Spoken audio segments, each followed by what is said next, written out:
This is Tech and EdTech. I'm Eric Stano, and I am joined today by Dakshay Mehta, the founder of Pantheon AI. And today we're going to be talking about what happens when the textbook turns into a thinking partner, or more appropriately, more accurately, what comes after the textbook. Dakshay, for our listeners, I'd like you to introduce yourself and walk us through your journey into education. But as you do that, I'd really like to hear a little bit about the fact that you've built Pantheon AI, your company, around the idea that knowledge should be interactive and conversational, not just delivered as static content. And I'd love to hear a little bit about, as you talk through your journey, what led you to that view in the first place. And secondly, a lot of education companies still talk about AI as an add-on to existing products.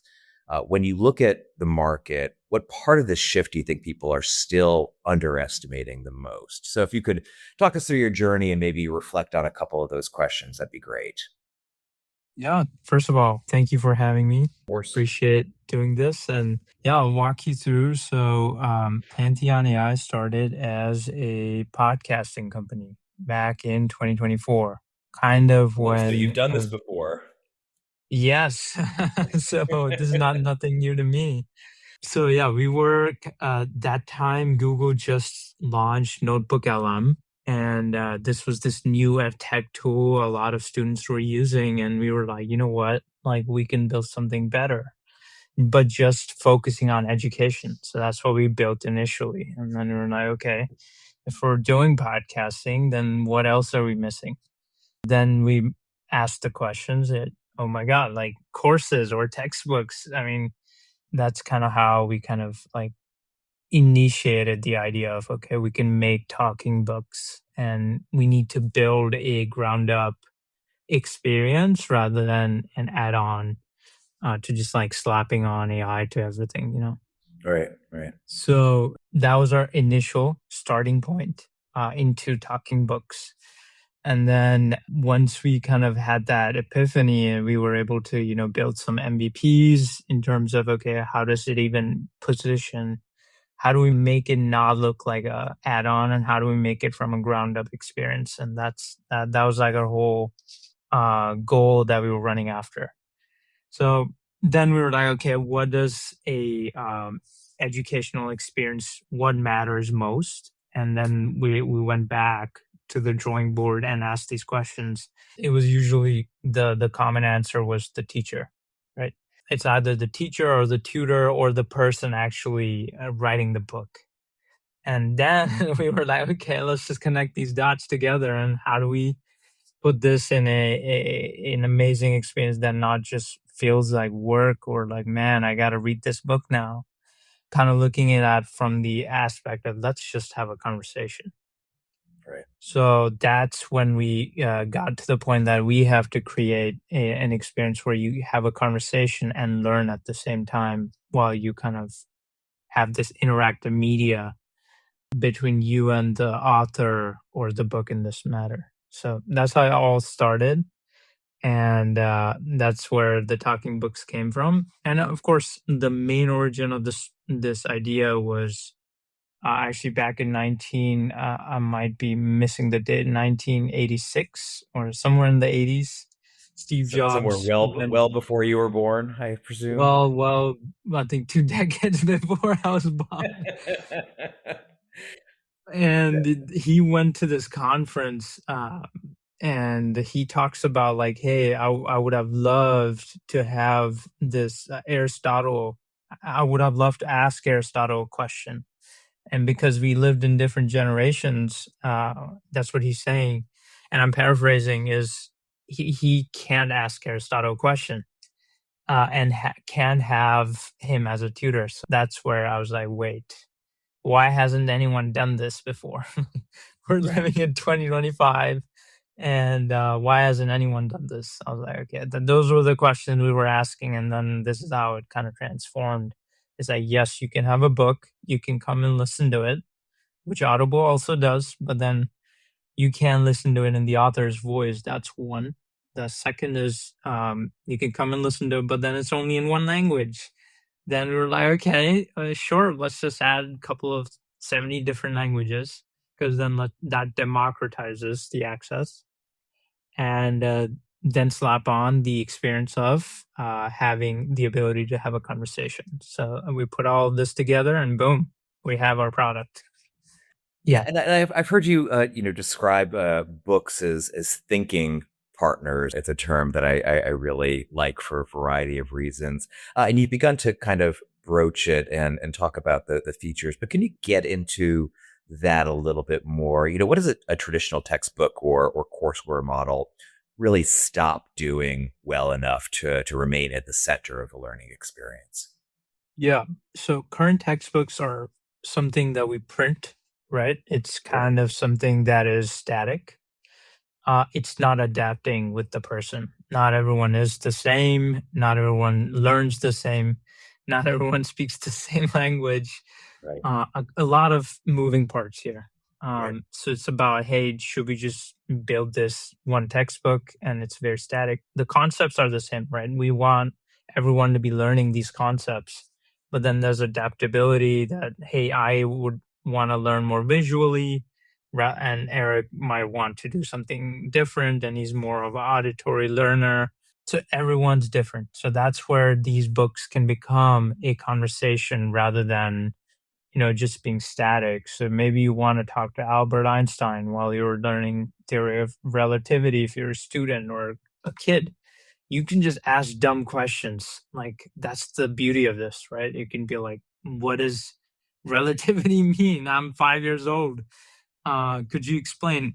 I mean, you can also do that to ChatGPT, but then you'll get this verbose, kind of cold answer rather than it sounding like Albert Einstein, and explaining that, hey, so and so kid, like this is how we do this, and you should be not worrying about and giving these examples. So it's like very, very like pertain to the person. That's something we're looking to do, basically.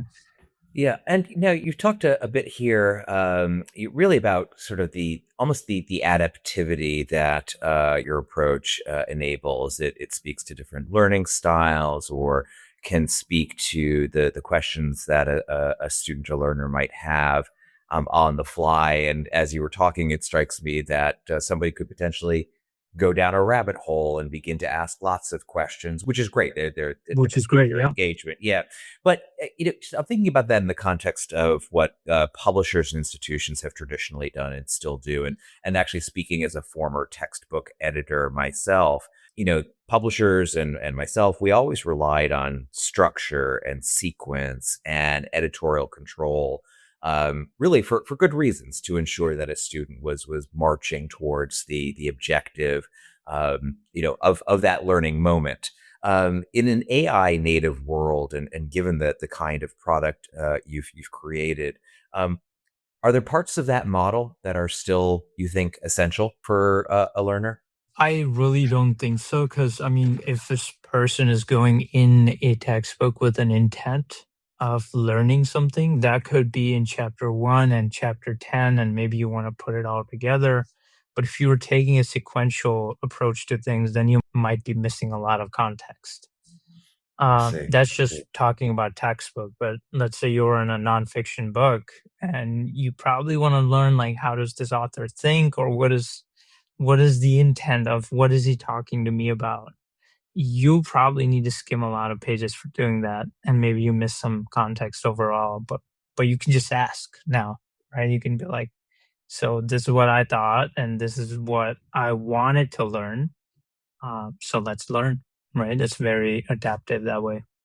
Do you think there's any, just a follow up question to that? Do you think there's any danger in having these conversations, and potentially, because you've suggested that maybe that structure and sequence doesn't really play a role any longer? Do you think there's a danger that students might not achieve certain learning objectives that are important for, say, a certification or a degree, or mastering a particular concept or skill, because they've had these conversations, but because of their interests, might have moved somewhere else rather than towards achieving a particular objective? I'd just be curious as to your thoughts on that. Yeah, I mean, so how AI systems work is they have, or at least our systems are moved in a Sure. way that, hey, they have intent. Like there is an end goal here, right? Until this end goal has been achieved, we're gonna Gotcha. continue talking, or we're gonna lead to something else, or we're gonna ask questions that complete our objective here. That's how these AI systems are kind of built. So I don't see that it's not gonna end up like missing something. It's more on the sense that you might actually miss something when you're reading sequentially, because you might be missing, you don't have the context of the whole book unless you've read this book previously. So there's still a movement forward toward any particular objective, but the student is given greater agency to Exactly. take as much time and go down as many tributaries as they feel is productive for them, or at least it's it's something that's going to engage them. So they're kept in the material and eventually will move their way to the objective at their own pace. Yeah. I think I'm hearing. So one other just and that I think a great deal of your product and what your company is doing. So I don't mean to sound like I'm challenging it all, but I wonder if there's a risk in conversational systems like this. In while they're making learners feel supported, is there any risk of the systems or the products, quietly doing too much thinking on behalf of the student? How do AI powered systems keep the learner cognitively alive? Yeah, I mean, that's a good question. I think there's a lot of people asking that question, which is the right thing to do right now. Is like there's stuff like AI psychosis. Will this kid just be too dependent on the AI to think for him or her? Yeah. Those are the right questions, right? And that's why the guardrails come in for a very specific ed tech tool like this. Would be like, hey, let's not just hand the cake and feed it. Let's also be able to explain what this cake is made of, and then have a engaging conversation so that we make sure they're able to understand, okay, these are the ingredients and this is how the cake is made, rather than just, hey, here's the cake and here, open your mouth and let's eat this, right? Right. So Right. those guardrails are definitely something we should be talking about with that tech tools, as AI psychosis is a huge problem. Right, right. And I'd like to get your insights too on sort of shifting topics ever so slightly. I'd like to get your thoughts on moving from content design to knowledge system design, because I think the old way for publishers and product companies who are focused on learning, I think that the old ways of doing things are evolving. And I'd love to hear your advice to an education company or an institution if they were asking right now, what capability should they build internally so they don't accidentally outsource their own future to generic AI layers? How should they be rethinking what they do right now? Yeah, I mean, I think I guess you're asking pretty much what is the moat that they need to highlight in Yeah, order and to and stay relevant. Yeah, and a lot of these companies, these institutions have focused on content design, Yeah, and they're aware of AI and its power and they look to harness it, but you're doing something that's entirely organic to your own company. How would correct. you advise others to begin thinking about, their own services, their own role, their own products, if they've been accustomed to simply designing content for consumption in Mm. perhaps a more traditional or static way? What should they be doing right now? I think data is the biggest moat in any kind of industry, be it Sure. AI, stock trading, or education as well. So data would play a huge role for any kind of institution or application or company, right? It's all about data now. Now, what do you do with this data? And that's like the biggest question, or the billion-dollar question here. Is what I've seen other companies do is, and we're also doing internally, is recursively learning through this data, right? And you can't just pick a LLM and be like, it doesn't have access to this new data that you have created after the users had a conversation in this chatbot that you have, and that is a new organic data there it's like a gold mine pretty much. Now you run evals and see what did the AI say wrong, what did it do right, and then kind of feed that into your product or service, and make it better. So I think that would be something everyone should be doing.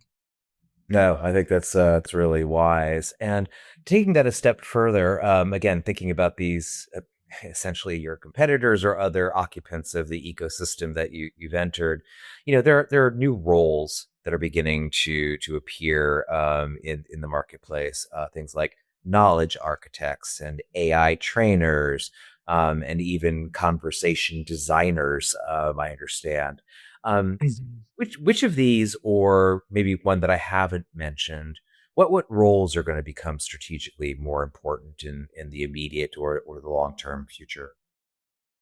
I think ironically, like everyone's gonna end up being a manager, right? Sure. I don't I think everyone's just any field, let it be biology, let it be engineering. I think every person is just gonna have a bunch of agents that they're gonna be overlook and they have to manage and QA, quality assurance in terms of, hey, are they doing the right thing? Have they drifted? Do I need to bring them back?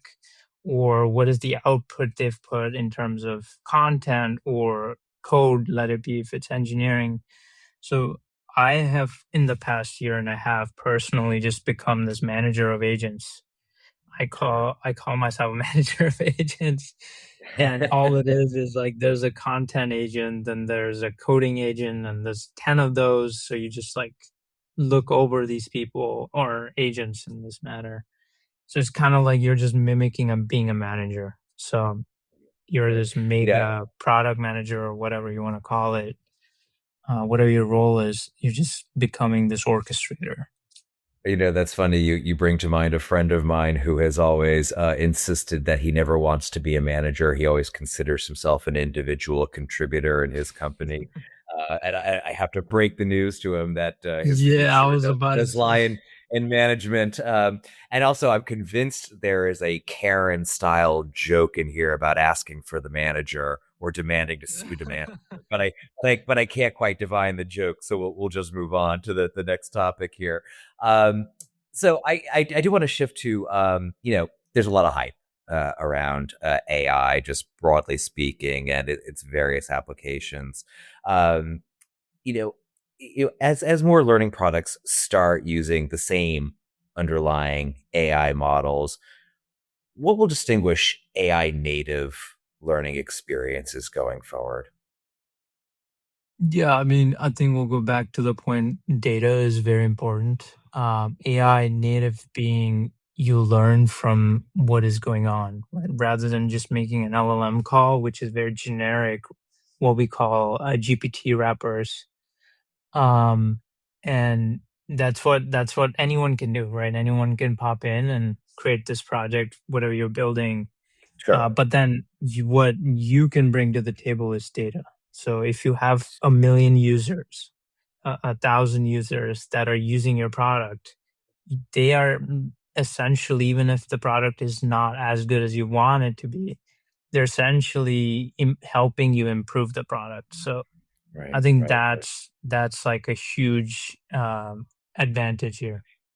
Right. So and not to put words in your mouth, but just to try and even rephrase that, it almost sounds as though the best products are going to be the ones that learn from the learners Exactly. themselves and the learners' own experiences. So there's sort of a meta style to that in and Yeah, of and, itself, and which is ironically, we call it recursive learning. So right, this right, is of an EdTech course. podcast. So.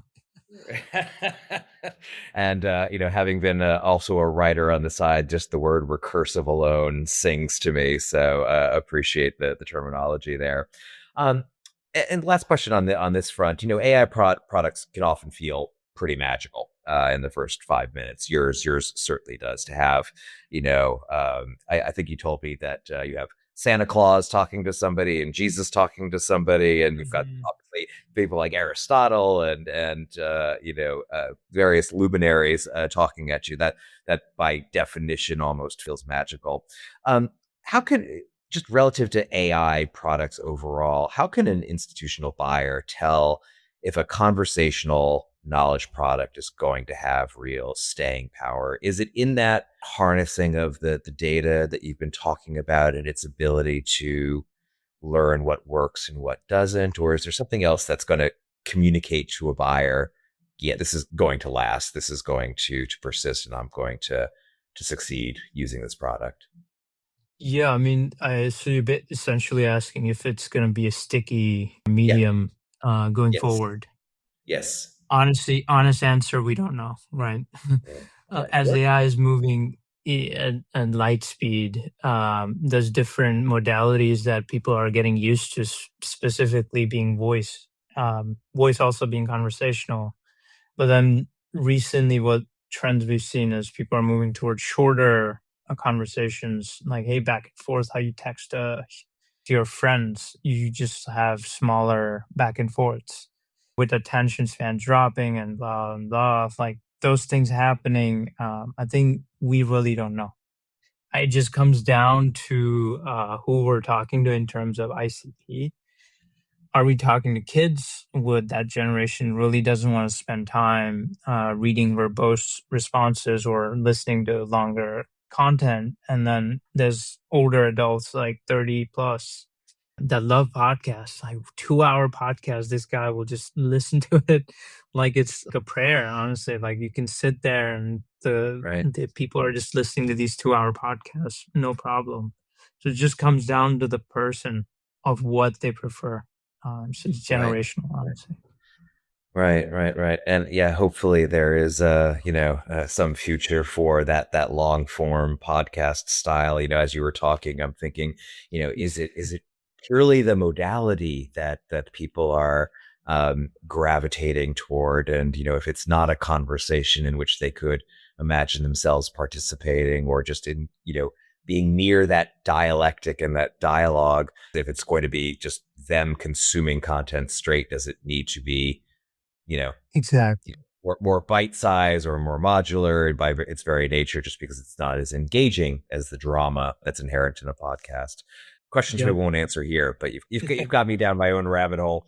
All right, now we have the folks who set up these podcasts have institutionalized in them what's odiously titled the lightning round. So what I'm going to do is fire a couple of questions or quasi questions at you, and we'll just go through it. If you could just answer them, quickly, we'll just move through these. But I think folks will learn a lot from your answers, because the questions themselves are or the statements are pretty interesting. So you ready? Yeah. Let's Okay. go. All right. Here we go. That was a little slow, so you gotta be faster than that. All right. All right. One assumption that publishers should retire right now.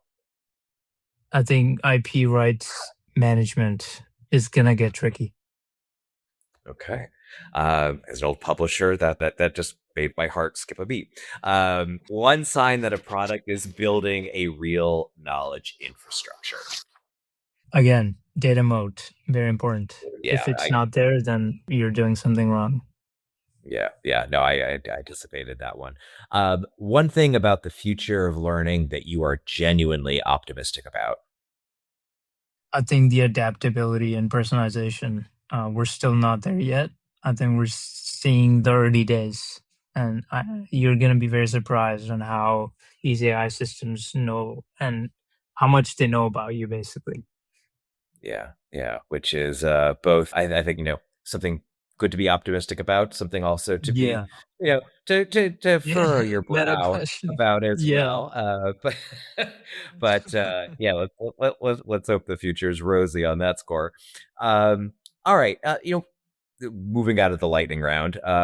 5 years from now, what part of today's learning product model do you think is going to look obviously outdated in hindsight? Is there something that is on this score that's popular now or hot now that you think, nope, doesn't have staying power? That's going to look like an 8-track tape 5 years from this point. Yep. I think that's a great question. So I think the sequential learning part, like, Hmm. yes, we have Yeah. textbooks. Yes, we have like, hey, we have this agenda, you need to follow this curriculum, I think that's going to get retired. I think what kids and everyone are going to go towards is this goal structure that, hey, I need to learn theory of relativity. Now, I don't know how I'm going to get there. Eric's going to have a different paths getting to that. Maybe he goes and has conversations with Albert Einstein, or watches this different videos, reads these different books that are like second degree to explaining theory of relativity. It's just people will have their own journey to getting to this goal. So if there's a course, let's say AP Physics, and the exam could just be on relativity. Now, maybe the kid learned theory of relativity through just doing math problems. Like that's like I would have done that. And then there's some other person on the other side who just like watched these different videos to get here. So it's like it's just everyone's gonna be on their own journey, is what I mean. And the Yeah. sequential part is gonna be retired for sure. Yeah. Like there's no A, Yeah. B, C, and then you get D. It's just gonna be you figure out how to get to D. You go B, C, A, or whatever you want to do in the middle. So Right, right. No, and I'm smiling because I'm just thinking, as Dakshay is choosing to learn the theory of relativity and has his choices of methodologies or modes to do that. I'm just imagining you thinking about your own product, and you're like, I'll just do math problems because Albert Einstein just drones on and on and on. I can't. hey, why not? Right? Like Yeah, whatever yeah. works. Now we're going to be imagining all these people at dinner parties and choosing who to sit next to. So, now if an edtech builder, publisher, or institution wants to prepare for the shift that Mm. you articulated, you've already talked about data, but what else? What's the smartest move they can make this year? Right away to prepare for this move of Dakshay learns theory of relativity by doing math problems, and Eric does it by watching videos or listening to Einstein drone on. What's the smartest shift in ed tech Yeah, builder I think publishers it's should just make? like not sticking to one modality. It's just all about like expanding your horizon on interactive experiences. Like yes, you have text, but then you should also have these artifacts of different ways to doing things. So it's just about what you provide your end user, um, more options. That's very important right now because it's possible with AI, because you have AI video gen, you have AI music, then you have text. There's different modalities now you can just give the user in the same amount of time and great quality. So it's just all about this, go more horizontal rather than just going vertical All aspect right. of things. All right. Well, listen, we've been talking a lot about conversational knowledge systems, and I have to say that this conversation alone has been, for me, really, really fascinating. Now, if others, if our listeners want to follow your thinking on conversational knowledge systems and, so to speak, continue the conversation, where should they find you? They should find me on Twitter, or we call it X now. That's my first name, is my username, Okay. Dakshay. I'm very active there. Otherwise, you can't find me anywhere else, pretty much. Okay. All right. Well, listen, Dakshay, thank you for not keeping yourself all that well hidden. I appreciate you spending time talking with us today and sharing your thoughts. Again, I think it's a fascinating product. I think you've got some really interesting, innovative insights. And, with folks like you leading the charge, I think the future of learning is certainly going to be interesting, but I suspect it's going to be a whole lot more effective as well. So I really appreciate you spending the time with us. Any last words that you'd want to leave with the listeners? No, I think we're in very exciting times, and I appreciate you having me here. And All right. thank you so much. And thank you for invoking the Chinese curse of "May you live in interesting times." So let's hope it's a blessing in this particular context. All right, Dakshay, thank you very much for our listeners. Thanks for tuning in. This has been Tech in EdTech.